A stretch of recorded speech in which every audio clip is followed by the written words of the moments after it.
Happy to welcome Mr. Gary Meyer from Friedrich's Coffee Roasters today. Thanks for coming, Gary. Oh, absolutely. Thanks for having me on. It's a joy to have you. It's a joy to be here. Yeah. Heard lots about this place. Awesome. Well, cool. Yeah, I just want to, like I said, I want to break down your story, everything that goes into there's the sign that's Friedrich's Coffee Roasters, Yeah, but what's gone into making it what it is today. That's really the premise and the goal of what I want to try to accomplish and kind of help people understand and communicate. So you guys have such an awesome business that's made a big impact on the Des Moines community that I think it's only right that we kind of help share that story. Oh, you're very, very kind, and it's been quite a run. It's been a fun run. Yeah. And somehow we made it sustainable year after year. Yeah. And we've had growth at the same time, and that's not the easiest thing to do. No, it's not. But I want to go back to the very beginning. When was the inception of Friedrich's Coffee Roasters? Colleen and I took a trip down to Costa Rica in '91, and the Gulf War was just in its peak, and we had our backpacks on, and we never were part of the hippie movement, so this is the closest we got, and we were camping out around on the ocean, spearing lobster and cooking and staying in little shanties behind bars and things. And we got to this town called Sarchi. It's in the heart of the north region of Costa Rica for coffee producing areas. And we ran into Felipe Cespedes. He spoke English, and everybody speaks Spanish, especially 30 years ago. Couldn't find anybody to speak English. And he spoke English, so we hung out for a little bit. He was 16, and I was in my 30s, and he said, why don't you guys just see if you can put your tent in my backyard? Let me run home and ask my mom.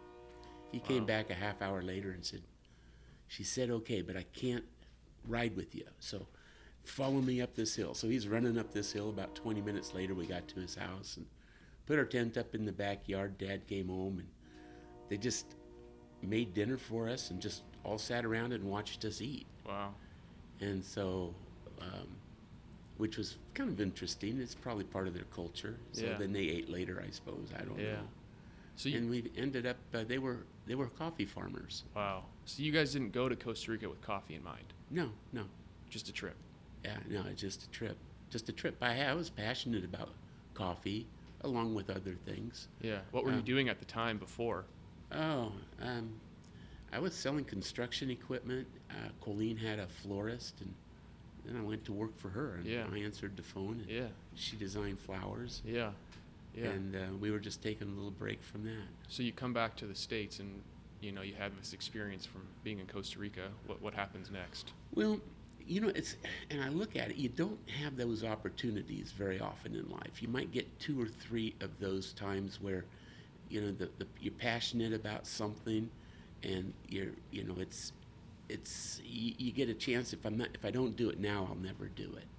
So we ended up joining the Specialty Coffee Association, and went to a Florida convention, and that would have been in April or May of that year, same year, and decided we're going to open up a coffee house. Wow. And maybe we'll open up another one after that. Were you living in Iowa, or were you living in Florida? We're living in Des Moines. Nice. And so we ended up, in October of that year, we opened up a Friedrich's Coffee. Where at? In West Des Moines. Where the store's still there, actually. On 22nd? Yes. Oh, wow. Yeah. Wow. So were you roasting at the time when you opened that coffee house? No, I'm a craftsman at heart, and that's what I really wanted to do. I wanted to be a hobbyist and roast coffee. Yeah. But I understood retail as an entrepreneurial guy, and so we ended up opening up a retail store, and we started roasting about 10 years later. So where were you sourcing coffee from when you guys opened originally? There's roasters like us. Yeah.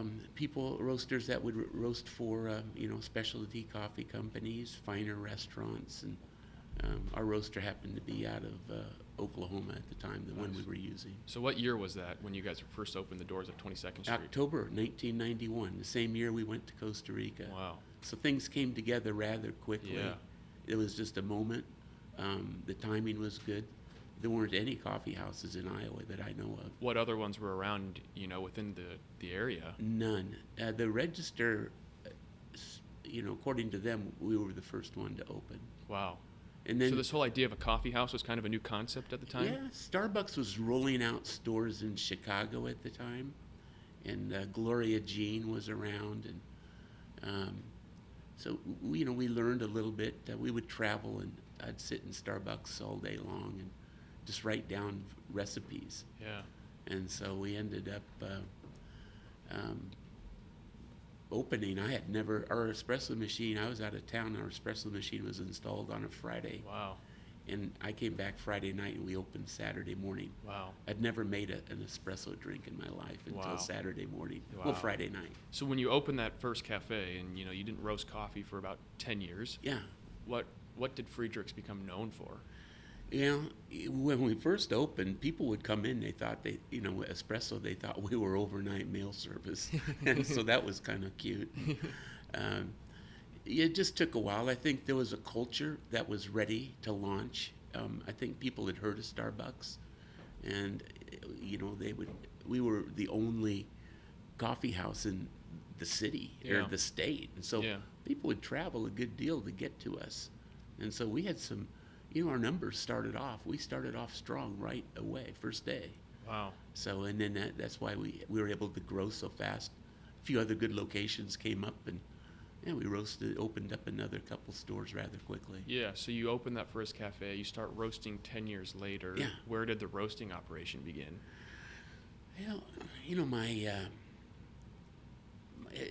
We're still in the same spot in Urbandale where we roasted. We just expanded and Oh, got more really? square footage. Wow. So, and we just made it a real nice production manufacturing company. Wow. And So so, everything's pretty streamlined. right. And so, was there another cafe that was in the picture prior to you roasting, or did the second cafe come after that? It's so funny. Joe Coppola, the Coppola family here in town, Joe approached me and said, "You know what? I want to open up a coffee house," and he said, "Why don't and I want you to do it and put it in a place right beside our hotel." I said, "Joe, I barely know what I'm doing myself," so I said, "We're winging it, but I'm not ready yet." And so he ended up just doing it himself and opened up Java Joe's Wow. the next year in 92. Wow. Wow. So and then we opened up a store downtown in the Kaleidoscope Oh, right after him in November of 92. really? Yeah. How long was that there? It was there. We just closed it a few years ago. Wow. Downtown was bustling back in the Right. day. Right. You had Yonkers and Penny's anchoring Right. it, and every tenant space was full. Business was really smacking it Yeah. downtown. Yeah. And I think we were like the last business to be open when Yeah. the Kaleidoscope began to shut Wow. down. So when did the second cafe open? The year 93, we opened in the uptown area of University and 42nd Street. Wow. So that one's been around almost just as long. 30 as, years, Yeah. yeah. And 30 then- years this year. And then when did the Urbandale store come? That would have been around 2000. Wow. Right about the same time we started roasting coffee. So you guys grew quick. I mean, you're opening 3 locations and opening a roasting business all within a 10-year span. Yeah, I had 5 locations, retail locations. Within that 10 years? Yeah, and then we started roasting about year 10. Yeah. Wow. Who was behind the operation during that 10-year span other than you? Colleen and I, and we started having a family, and that kind of pulled her off the scene Yeah. because we had 4 kids rather quickly.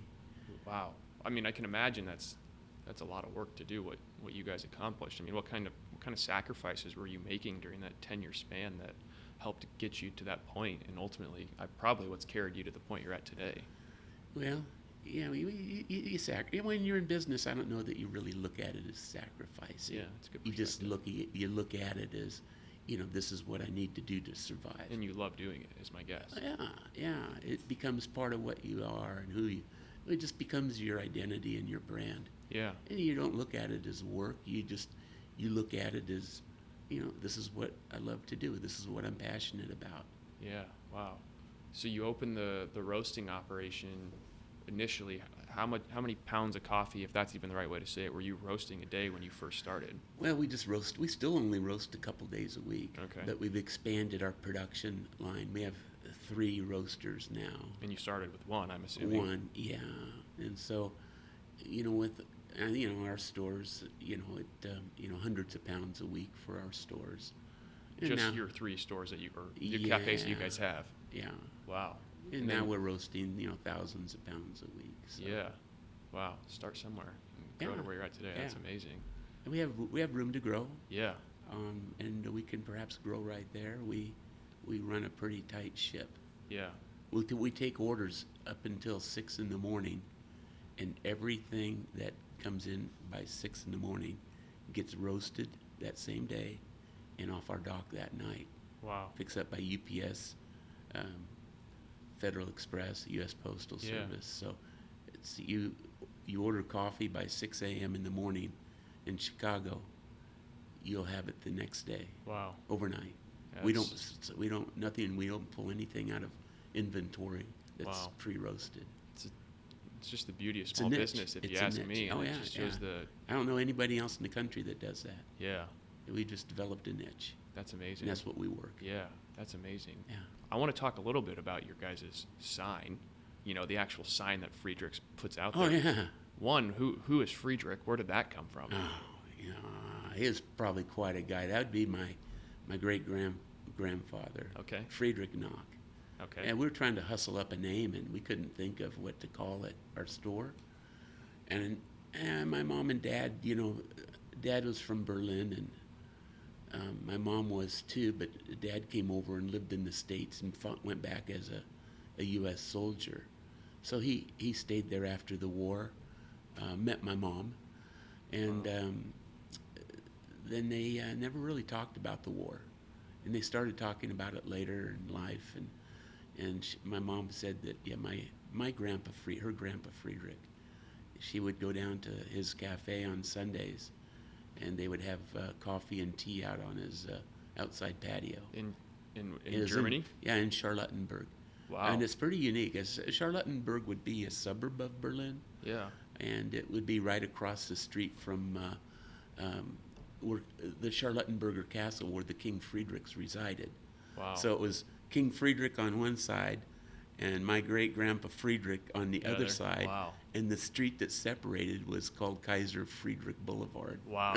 That's So, amazing. So he obviously did some marketing to, in his own way. Yeah. But he had a hotel and a restaurant And they and were a all cafe. were they all called Friedrichs? Yeah, it was Kaiser Friedrich Zelt, which is King Friedrich's Pavilion, is what he Wow. called Oh, it. that's amazing. Yeah, so that's where Friedrich, we had nothing better to call it, so it became Friedrich's. Well, I think it's an awesome story. And Yeah. when you look at there's a face on your guys' logo. Is that Friedrich or is that? That's Friedrich, yeah. Wow.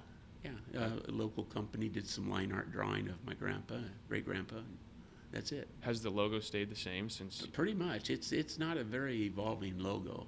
Yeah. We may have had 2 changes is all. Wow. So That's amazing. In the 30 plus years that you guys have been doing this thing. we've hung on to this logo for about 20 years. So Yeah. Wow. all the changes came early on. Yeah. That's incredible. When I think about some of the businesses in Des Moines, at least that I'm familiar with, I think you guys operate what I would call like a true family business. Oh, it is. Yeah, Yeah. and that's yeah, it is. It's a true family business. Yeah, my wife and I, and my 3 sons, my daughter, we all are part of the business, and everybody's so uniquely different. They all can produce in their own ways. Yeah. And so they came on to grow the business, not looking for a job, but to grow the business. Yeah. So- Legacy. Yeah. You've created a legacy now that hopefully can Well, last yeah. for many more years. Yeah, and on Fridays we all go out and sell, Yeah. and so everybody's a salesperson Yeah. at the same time. So That's a force to be reckoned with. All the Meyers walking into a store at the same time to. Yeah, no one says no. Yeah. I can imagine. It'd be No. hard to say no. I'm teasing. No, they, like we're calling on different grocery right now. We came out with a line of K-Cups, Yeah. And then we're hitting the shelf with Hy-Vee, Fairway here in town, and some other local spots. And Yeah, so we go out on Fridays and, hustle business. And, it's fun. sometimes like in the sales, I know there's a couple Hy-Vees that, it'll be the fourth time we called on them. And Yeah, you just got to keep going. yeah, and, fourth time's been about what it takes with a grocery Yeah. store. I mean, what's it like having, 6 immediate family members working together almost on a daily basis? How do you guys, what is there a secret to how you guys keep that going, or? I think we were all pretty close growing up. And hasn't always been easy. Of course, you're dealing with personalities Yeah. and you can have a tendency to maybe abuse your position, whether you're a child in a family or a parent in the family. Yeah. You get away with a little bit more Yeah. than you do with like a regular employee, Yeah. so to say. Yeah. I think, there's sometimes there's a bad rap, never go into business with family, and there's stories of family businesses, crumbling because they can't figure out how to get along. So I just think it's amazing, that you guys are able to work so well together, and everybody plays a part in the business that you're creating, Yeah, there's times it's not easy, but we're all big enough to know that you work through the tough times because you got to show up for work the next day, Yeah. and there's a bigger purpose Yeah. for us. From the interactions we've had, Gary, and even just talking now, I can sense a lot of passion just within you. Where's that passion come from? I don't know. I'm committed. I'm committed to the long process. I've lived in the same home for 30 years. I've had the same business for 30 years. Had the same wife for 40 years. I'm committed to the community. I love Urbandale. I love the Des Moines Metro. I'm passionate about how things are shaping up in our city and our parks and just everything that's going on. Yeah, within Des Moines specifically, what is your favorite part about having your business here and growing your business here? Well, we're on a crossroads. For one thing, we're in the Midwest, so it's, I can ship product to either coast or have product shipped. We can harvest product from either coast. We're on an interstate system. There's only a few places in the country where you have two major interstates cross in one town. We have 35 and 80. There might be 10 cities like that in the country. I don't know. There's not many. Yeah. So that's a huge pipeline to travel and get places, whether you're going to Chicago or Kansas City or Colorado. It's easy. Yeah. You can fly to both coasts easily. Right. Yeah. Yeah. That's logistically, it sounds, very competitive for what you guys are doing and what you do today. Yeah. No, it's a good place, and Des Moines is small. Yeah. It's kind of it's really a nice kept secret. Yeah, it is. I agree. I love Des Moines. I love everything about it. I think there's so many amazing businesses, like yours that are here, and it's cool to see. There's a really vibrant community that it's fun to be part of. Yeah. What's one thing that is unique about Friedrich's in your story that probably nobody really knows? Oh, I would say that we've transitioned well. You have all the different cultures. We've experienced every type of coffee culture and identified how we want to play into it. It's recently the third wave has been introduced. Yeah. And there's a place for it, and it's a lighter roasted coffee. It's a whole different culture. Yeah.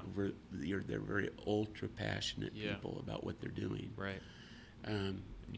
You can be one thing that we have done that I would say that I really like to hang our hat on is we haven't focused so much on what is right about the process of roasting and brewing coffee, and we have just stayed open to what the customer wants. Right. We don't want to misidentify Right. and just focus in on like a dark roasted coffee culture, or brewing it a certain way, or being overprotective on how you're serving the drinks. Right. You know, we try to manage it in a way where we can have sustainable growth and be part of the community as it evolves, you know, in the next decade. Right. So in 40 years, we'll be able to continue our story. Right. Yeah, that's amazing. It's a great perspective. Take us through a day of roasting coffee at Friedrich's. You know, what's it look like, start to finish? Well, you know, it comes with sourcing some of the finest coffee. I just brought in, you know, we have a truck coming out of New York, left yesterday. It should be here on Friday. So we're sourcing green coffee, and we're sourcing some of the world's finest green coffee. And right now the harvest is coming up, finished up, and they're starting to ship coffee out of the Central Americas right now. So some of our Costa Rican, Guatemalan, Nicaraguan coffees are just primo. And so we start off by having some of the best coffee. It takes place the night before. It starts getting organized. All the different orders get processed. And internally we have a very creative task force putting all that together. Right. And then the roasters come in at 6 o'clock in the morning, and they begin to analyze what needs to be done in the most economic fashion, so everything gets roasted and out that day. And that's quite an art. Yeah. And that gets staged by Sammy on how all that happens throughout the day. Another daughter, my daughter Malia, kind of organizes and quality control, and everything's touched at the end before it gets off the dock. And so the coffee starts roasting, and we can stage it so everything, we can roast coffee. When we package the coffee, it goes, after it's roasted, it gets cooled. Okay. And then it goes up into a big hopper by air. And then we package it. So we can package, say, 200 pounds of coffee in about 12 minutes. Wow. And we can roast 200 pounds of coffee in about 15 minutes. Wow. So as long as we can package as fast as we roast, that's a good thing. Yeah. Because everything cycles Keep the through orders going. the Yeah. line. Yeah. So then the coffee, the green coffee, gets put in on a scale, weighed, and then we blend it there, and then it goes down into the floor where it passes through a cleaning process. And then universal bucket elevators, which farmers would have, Wow. carries it up to the ceiling, and then it augers across the ceiling, and gravity feeds down into one of the 3 roasters. Wow. And then from there, it goes up, it gets pushed with air up into a hopper, and then gravity's down into our packaging line. Wow. That's amazing. So, I mean, it sounds like you've got just quite the process that you guys have, Yeah, probably established over the 30 years you've been doing this. It's not like it just happens overnight for something like no. that. But I remember when we were about 20 years ago, 20 years ago or so, Sammy and I, he was just a little guy, maybe 6 or 7 years old. We went out to San Francisco, and we bought our roasting equipment. It was all sitting in the back of a warehouse. wow. It came from a coffee company out of Denver that bought all new equipment. Wow. And so we pieced it together, and I called kind of a rogue engineer guy that I knew. It was my brother-in-law's dad. And I said, his name was Spud Harris. And I said, Spud, I'm looking at all this stuff. And I said, I don't know how it can all come together, but I know if it can, you could do it. Right. Would you be interested in doing it? And on the phone, he said yes.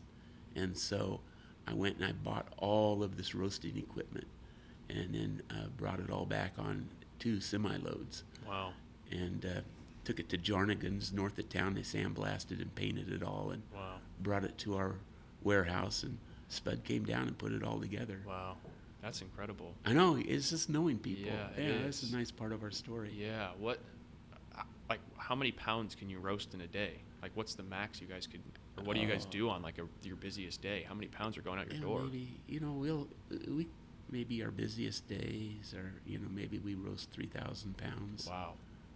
Wow. So That's incredible. and see, you can roast 4,000 pounds of coffee and end up with 3,200 pounds because you have shrinkage. Sure. That there's a little bit, and it's unique because coffee is a fruit in Right. itself, and you're harvesting the two seeds inside that fruit are the coffee beans. Right. So it's dried, and then it's roasted, but during the roasting process, it still has about 20% more shrinkage of moisture that Wow. takes place. Yeah. That's crazy. What does the future of Friedrich's look like? Yeah, I guess at some point I die,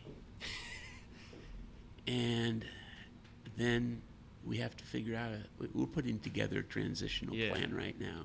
But from like more cafes, of course, stick with your roasting business. Is there any thought of, you're doing the Oh. K-Cups now?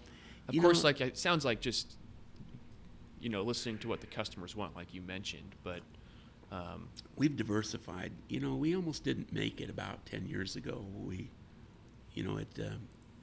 15 years ago, as we'd say, Starbucks came into town along with Caribou. And it was the same time we launched soft package coffee on the grocery shelf. yeah, So we leveraged ourselves financially quite a bit. okay, All we had was retail stores. And then Starbucks and all those players moved into town. Scooter's first attempt at the market came about then too, and that they failed. They got it together now though. yeah, But there were 40 coffee houses that opened up in the Des Moines market in 36 months. That's over one a day. So Wow. that's cutting right into our bottom line. yeah, And then we missed the marketing on delivering soft packages to the grocery shelf. We should have launched K-Cups 20 years ago okay, because K-Cups came on strong. yeah. So, Wow. What was it like during that time? What'd you guys do to, like you said, you almost had to yeah, stop. we did. Yeah, I had a What- banker told me, he said, have you ever thought of selling cars? And I said, I have actually. He said, Wow. well, you'd be good at that. Wow. Something to think about. Wow. So you guys just kept sticking to what you knew at the time and No, hope no, that we kept you going? diversified. or- We started a wholesale line right away. So you didn't start wholesale until that came. Oh yeah, that's what launched us into wholesale. So when you started roasting, you were just roasting for your retail locations. Yeah, and then we were roasting also shortly after that for our packaging, our soft packaging hitting the grocery store shelf. Wow. Soft package is just what you see, all the packaged Right. 12-ounce coffees now. Right. So we started, and I remember going to trade shows by myself in Chicago and had my Suburban piled full and Wow. setting up a trade show and trying to run it by myself Wow. for a few years and Yeah. driving back on a Sunday night and Yeah. going Wow. hitting it hard the Monday morning. When those did types you of guys? things. When do you think How long did it take more or less to get over that hump? You kind of. I'd say 5 years. Yeah, Wow. 5 years of cracking wholesale really hard, and then we, 5 years ago, we started an office coffee service too. Wow. And now that the family's come into the business, Sammy's really taken off with cold brew. We've launched an office coffee service that he and Daniel started, ramped up in a bigger way, and hired a salesperson to help with that. Wow. And so we've diversified. So we're, it's kind of like, I guess different companies do it, like the box lumber yards. Right. Either they're selling new construction. Menards has a perfect, Yeah. they're selling new construction projects, or they're selling remodel. Right. They got it. And so that's what we've done. Like the office coffee business kind of closed up during COVID. Yep. And it was the same time we launched an app. We have an online app that we put together. It's super slick. I used it last weekend, and I ordered coffee and got my coffee in about 1 minute. No way. Somebody said they seen you post that somewhere. Yeah. I told Sammy, I was like, Sammy, this is incredible. Yeah, it You know, really it's, is. It's an amazing experience. It was like I was like in between going places, and I was like, I need coffee, so I used the app and I pulled up and I ordered it. I didn't think it was gonna be ready yet, and I walked in and there it was. Yeah, it is pretty slick, and then you can beat the line too if there is a line. Yeah, exactly. So yeah, it's a good way. It's a good model moving forward. We have Yeah. 10-minute parking for online app users Yeah. in front of each of our stores that we launched right at the onslaught of COVID. Yeah. It just, the more I hear you talk, I can tell you just have such an immense care for your customers. Oh yeah. You know, you do everything you can to really provide the best customer experience at the end of the day. And like you said, just evolve as customer needs change. Oh. I think sounds like that's just a really big piece to your guys' story. Yeah, and you know, we during COVID, our business still grew. We haven't gone backwards at all, and I don't know. It's been a long time since we've taken a hit. So we've grown through COVID. We've had growth. We've had growth again last year at the end of COVID, and it looks like we're going to be growing again this year. Look at your business from like a high level between wholesale, your cafes, and maybe your retail. What percentage do each kind of play into what you guys are today? The wholesale end of it is evolving to the strongest carrier for us. Wow. So, you know, we've just, you know, and I remember we were putting a website together. We thought we were doing it internally, and, you know, Sammy said we can do better. And so we brought in this team that built our current website.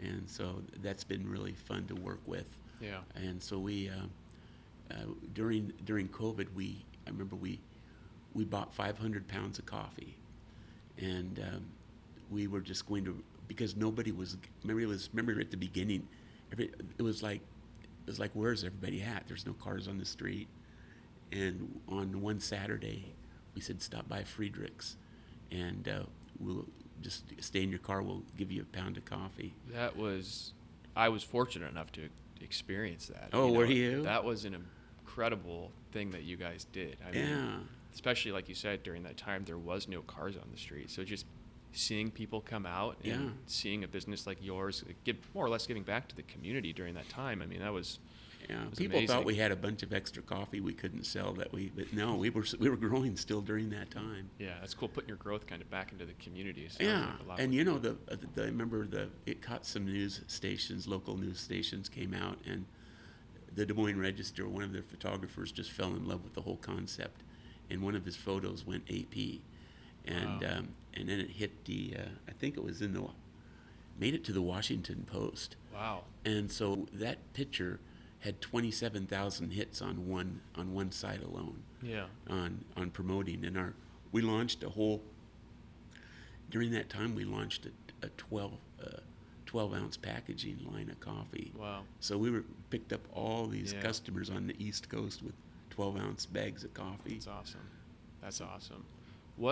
You talked a little bit about how, back in 15 years ago when like 40 coffee houses, basically one was opening every day, it sounded like you said. Yeah, well, one a month. Or one a month, yeah. Yeah. Today you still see more coffee shops opening around town. What is unique and what really differentiates Friedrich's compared to any of these other shops? Yeah, I think,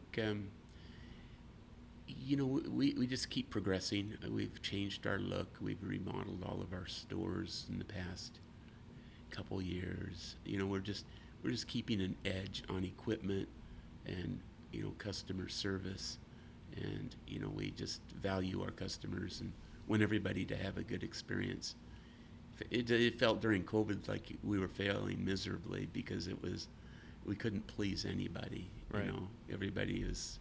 It was so polarized. Everybody either wanted you to have a mask on or have a mask off. Yeah, that was hard to manage. It was an interesting time. Man, this was great. I got one final question for you.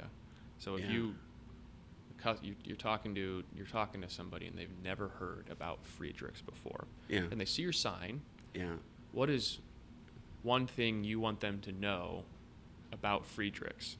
It's a cool sign, but really, what should they know about Friedrich's? What's behind that sign? Get one thing to tell them. I just say, you're buying from a local business, a local family business, a company that roasts its own coffee every day in Des Moines, and it's some of the freshest coffee you'll experience.